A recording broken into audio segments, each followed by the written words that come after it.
Mr. Secretary, you promised earlier that your office will be conducting investigation to establish the initial observations of the President as well as the initial concerns expressed by this committee.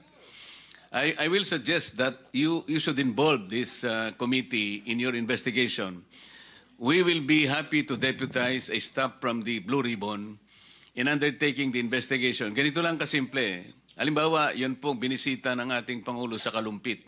Nakita niya yung embankment kagad. Yung tingin pa lamang niya talagang lusaw na yung embankment kasi wala namang slope kasi. Nagkalasog-lasog na pati yung apron. Walang apron kasi nagkahiwa-hiwala yung mga seat pile. Ang contractor dito is St. Timothy.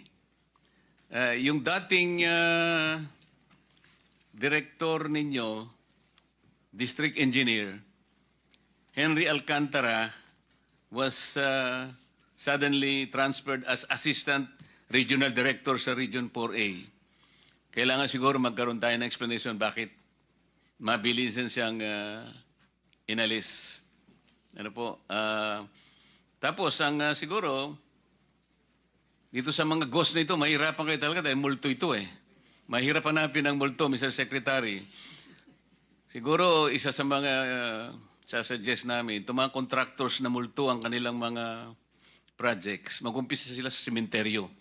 Ito na lang ang paggawa mo sa kanila, perfect yun kasi multo lahat naman ang kanilang projects.